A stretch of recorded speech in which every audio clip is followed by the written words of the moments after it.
What's up, guys? Welcome back to my channel. My name is Ariel and I am the co-founder of Flourish Lashes, and I'm here to tell you guys today, lashing is about to test you guys in so many different ways. Wasn't it just the other day that you guys told me about your goals? You told me about how you're gonna become a lash artist in 2023.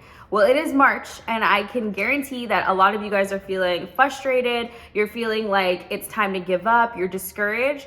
I'm about to give you guys a reality check on what it's like to be a lash artist. I know a lot of people ask about training. If you guys are curious about training, if you want to know any details about that, I do consultation calls to kind of walk you through the process and understand your unique situation, because I tailor all of my trainings to you, how you learn, where you're at, and what you need to know to better your experience. So you guys can leave a DM or leave a comment down below, or DM me or send us an email. Someone will get back to you. 2023, I get it. The industry is changing. It is saturated. The pressure is on to stay relevant. The pressure is on to get better, faster. You're trying to keep up with everybody, but that's not always the case. You're at the point where, you've established that you're going to do this, but you're constantly comparing yourself to other lash artists. You're constantly looking at people who are doing amazing things in the industry, but you just started. There are so many different hurdles that you're going through right now, but I promise you, you have to get through these before you even jump to those. So let's jump into why lash artists right now are feeling so discouraged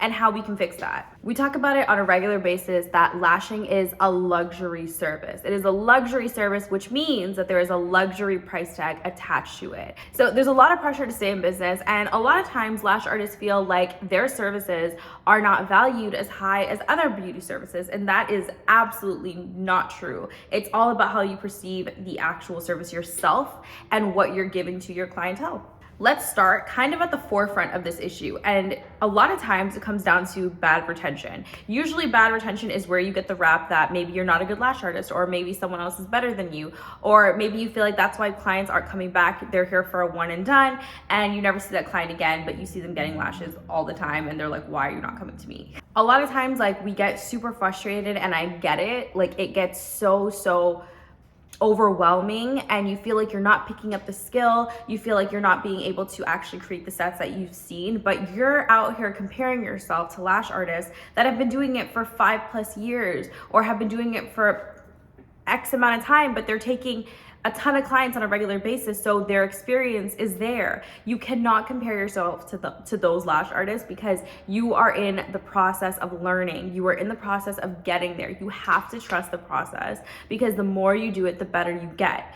That being said, it does come down to a few different things. A lot of times we take bad retention or client complaints as a negative, and I've done it myself, where you start to feel super discouraged and overwhelmed, and you start to take that as a tipping point where you start to back away instead of going in.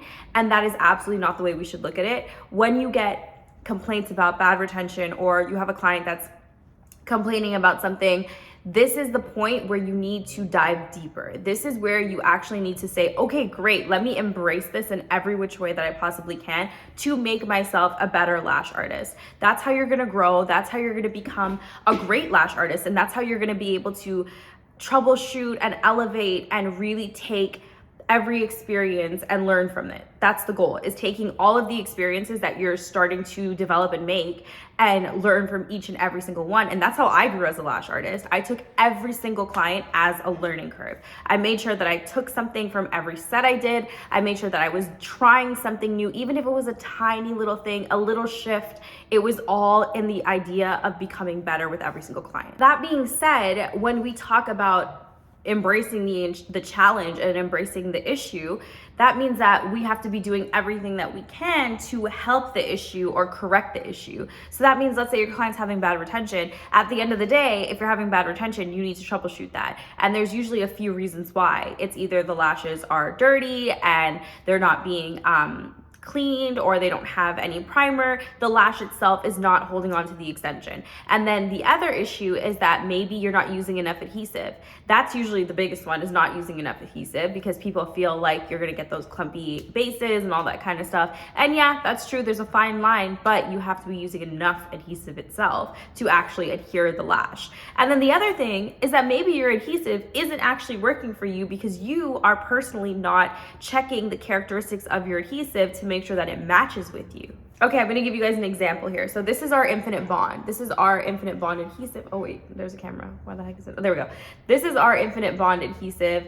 This is our #1 seller. This is our best retention. And the reason why I'm bringing this up is because the characteristics of this adhesive work with a large group of people.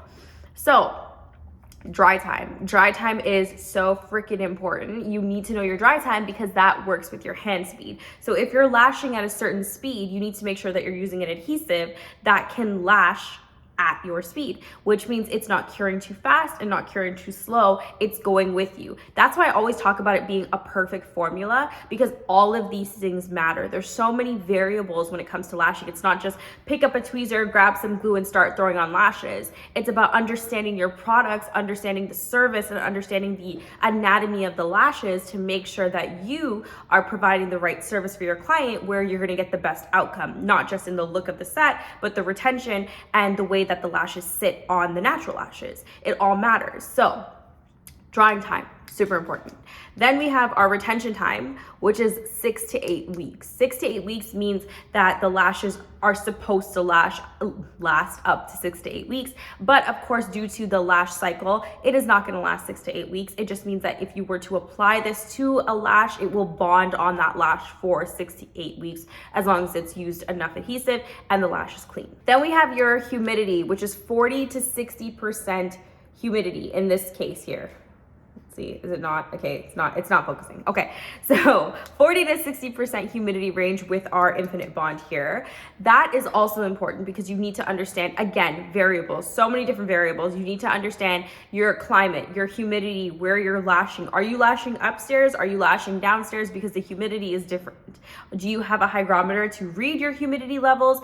Is it generally dry where you live? Is it generally humid where you live? All of these things matter. Again, the perfect formula. This is the key to good retention. It's the key to a long-lasting client, to really and truly just building your confidence as a lash artist. It matters so much. So this is why I emphasize so much on theory and classic lashes and understanding your products, because this is the key to success. Everyone's looking for that simple answer is, how do I become a good lash artist, or how do I get a lot of clients? And it's not just one thing, it's multiple things added up, which is why the experience is so important, because usually you learn these things as you go on and as you lash and as you try new products. You learn how each thing impacts your set and impacts your service, whether it's negative or positive. So that's why it's so important to understand all of the elements when it comes to lashing. Now, if you guys want to get into the nitty-gritty of lash adhesive, because trust me, there is a lot that I have to say about adhesive,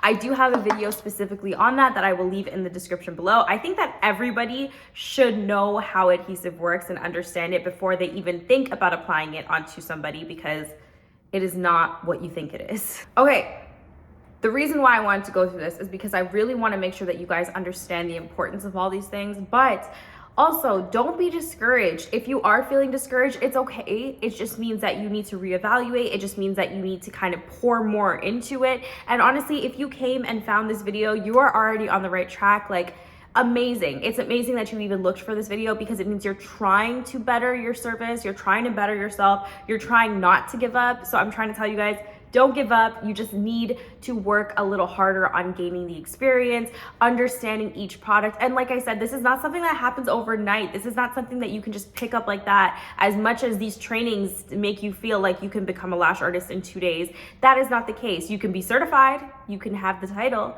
but being a lash artist that understands everything fully takes years of experience, or not even just years. It just takes experience. You could learn so much within 1 year. It's just a matter of having a lot of people come in and out of your door, and it depends on how bad you want it. Honestly, if you want it bad enough, you will go out there, get the clients coming in, get the models, get the experience, learn the things you need to learn, understand the fundamentals of lashing, understand the ins and outs of your products. All of these things are gonna add up to make you a better lash artist. And I promise that feeling of discouraging, or that discouraging feeling, and feeling like you're overwhelmed and feeling like this is just not for you, will go away. Because if anyone felt it, I did. I promise you I've been there. I promise you that I gave up. I didn't just feel it, I actually gave up. And I happened to jump back into it, and it was the best decision I ever made, to just ride out the wave, trust the process. And honestly, I am so proud of where I am today with lashing, and you can be too. You just have to keep going. So keep going. If you guys liked this video, if you guys liked what I had to say about lashing, if you guys have any other questions, leave them in the comments. But if you like this one, don't forget to like, comment, share, and subscribe. And I know a lot of people ask about training. If you guys are curious about training, if you want to know any details about that, I do consultation calls to kind of walk you through the process and understand your unique situation, because I tailor all of my trainings to you, how you learn, where you're at, and what you need to know to better your experience. So you guys can leave a DM or leave a comment down below, or DM me, or send us an email. Someone will get back to you. But that is it for today. If you guys like this video, don't forget to like, comment, share, and subscribe, and I will be back with something new next time. Bye.